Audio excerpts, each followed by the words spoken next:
Hello! You know those really awful videos that kind of start out handheld and then you see someone trying to kind of just put the camera back down and sort of shuffle back into a comfortable position? Yeah, hello to one of those. And, well, hello, really, to my first and very, very belated video diary from this trip. I nearly didn't do any at all. The first week I was frankly having far too much fun, and the second week has just gone quite horribly wrong and I wasn't going to bother. But I do actually kind of like to look back over these myself after I've been away, so I thought, no, I'll do it for posterity.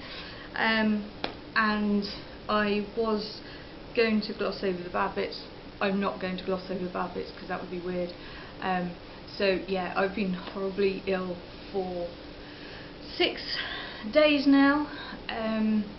I was asleep for about... Actually, look, let's pause. Let's go back to the beginning. Where am I? Currently, I am in New Orleans. About 10 days ago, I flew over to LA for the Gallifrey 1.2 convention. Yay, that was so much fun bit I was talking about. And then I had a couple of extra days in LA. Then I got the train, the sleeper train from LA down to New Orleans. It's about 48, 49 hours, somewhere in there. To New Orleans, and I got into New Orleans on Friday. Today is Monday, so that's kind of catching you up to where we are. But yes, just before I got on the train I started to get sick. I'm reasonably sure it's the norovirus or one of its bastard cousins. I missed the entire train ride. I didn't see anything. I was just asleep or not happy and missed the entire thing. So we went through Arizona, we went through New Mexico, we went through Texas, and of course we went through a bit of Louisiana before we got to New Orleans, and I slept through the whole thing. I've also pretty much been sleeping since I got to New Orleans. The bits where I haven't been sleeping have just been unpleasant, so we don't talk about those. I'm starting to feel a bit better. I managed to go to a pharmacy yesterday, and the actual pharmacist had never heard of any kind of rehydration treatments and sent me off with Gatorade, so yay. On the plus side, I can now tell you that Tropical Punch Gatorade tastes a bit like refreshers, so now you know. I also have lots of Alka-Seltzer and Barocca, so that's my crazy, crazy New Orleans.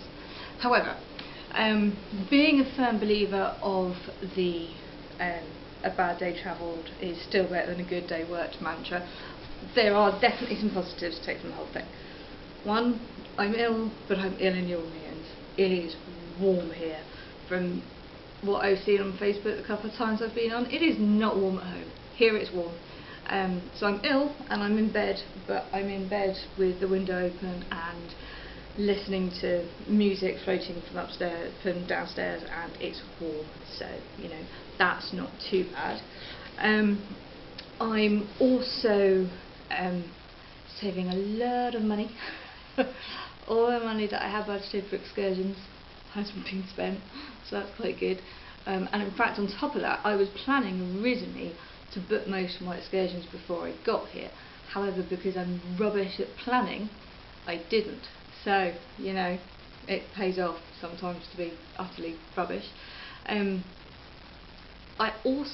fairly sure, could get into the record books for this, because I think I'm going to be the only person in the history of humanity to come on holiday to the US and lose weight, not gain it. So, you know, that's pretty impressive. I also have a very, very nice hotel room to be ill in. I will do a tour of probably the hotel in a bit because it's a darling little hotel. I've also got a very swish bathroom, which is handy. So, you know, there are worse places to be sick, but it's so comfy. Another upside is a very interesting little thing that I didn't know before. Apparently, when you get on board an Amtrak sleeper train and you're not then seen or heard of for more than 24 hours, they get a bit concerned. So when you get to your next major city, they get a nice police officer to come on and come to your cabin and make sure that you are who you say you are, and that who you say you are is still alive. So about 6:30 the other morning, I was woken up by a very nice chap from the San Antonio police in Texas, who just spent some time shining his little torch around my cabin and checking my ID and checking my tickets and making sure that I was alive, really. So yeah, that was an experience. Also, there is a stop in Texas called Slanderson, which I so wanted to get a photo of, but obviously didn't happen, so I'll just have to come back. I'm going to do, even though because I'm like way behind, I'm going to do a couple more of these video diaries to kind of catch you up on LA and catch you up on Gallifrey 1, because I know you're desperate for the return of this. The Gallifrey 1 video will include visual aids. I know, so good to you. So yes, I think that's rambled enough for this one. I'll see you in about 30 seconds when I start doing the next one. See you, bye.